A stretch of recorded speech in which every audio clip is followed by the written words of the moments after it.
Welcome to ginger cup diaries. நான் உங்கள் சுதாகர். இன்னைக்கு நம்ம சேனல்ல ரிவ்யூ பண்ண போற படம் ஜீவா நடிப்புல ரிலீஸ் ஆயிருக்க தலைவர் தம்பி தலைமையில் படம் எப்படி இருக்கு அப்படின்றத பத்தி தான் இங்க பார்க்க போறோம். உண்மையிலேயே இந்த மாதிரி சினிமா நம்ம தமிழ் இண்டஸ்ட்ரிக்கு வர்றது ப்ரொடியூசர்ஸ்க்கு பாயிண்ட் ஆஃப் வியூல மட்டும் இல்ல, நம்மள மாதிரி ஆடியன்ஸுக்குமே ரொம்ப முக்கியமான விஷயம் அப்படின்னு நினைக்கிறேன். ஒரு சிம்பிளான ஒரு கதையை எவ்வளவு அழகா நீட்டா ஒரு 2 hours கிறிஸ்பா அந்த கதைக்குள்ள எது வேணுமோ அதுக்கு தேவையான அளவுக்கு ஆர்கானிக்கா ஒரு ஸ்கிரீன் பிளே பண்ணியிருக்காங்க இந்த டீம். இந்த மாதிரி சினிமா நம்ம மலையாள இண்டஸ்ட்ரியில நிறைய பார்த்துருப்போம். ஆனா தமிழுக்கு இந்த மாதிரி ஒரு முயற்சிகள் ரொம்ப ரேர் தான். அதுல இந்த படம் இந்த வருஷத்துல ஓப்பனிங்ல இப்படி ஒரு முயற்சி வர்றது நம்ம பாராட்டியே ஆகணும். ஜீவா போன்ற நடிகர்கள் இந்த மாதிரி ஒரு கதையை தேர்ந்தெடுத்து அவங்களுக்காக எந்த ஒரு சீனையும் இன்க்ளூட் பண்ணாம கதைக்கு எது வேணுமோ அதை அவங்க நேர்த்தியா பண்ணும்போது இது ஒரு அழகான சினிமாவா ஆடியன்ஸ் கிட்ட சேரும். ஜீவாவை தாண்டி இந்த படத்துல அம்பிராமையா அண்ட் இளவரசன் இவங்க 2 பேருமே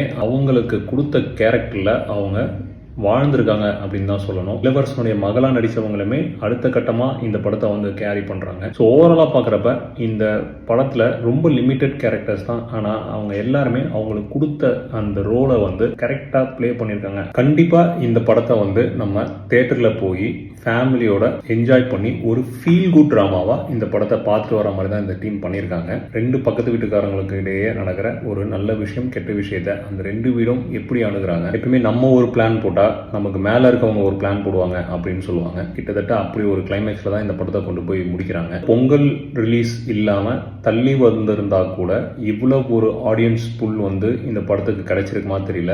ஏன்னா இது ஒரு ஹாலிடே சீசன்ல இந்த படம் இவங்களுக்கு இந்த ஸ்பேஸ் கிடைச்சிக்கும் போது இவங்க கரெக்டா யூஸ் பண்ணது இந்த படத்துக்கு ஒரு பெரிய போனஸ் தான் அப்படின்னு நான் சொல்லுவேன். மீண்டும் உங்களை அடுத்த ஒரு கண்டென்ட்டோட மீட் பண்றேன். நன்றி, வணக்கம். சேனல் பிடிச்சிருந்ததுன்னா சப்ஸ்கிரைப் பண்ணுங்க, உங்க ஃப்ரெண்ட்ஸ்க்கும் ஃபேமிலிஸ்க்கும் ஷேர்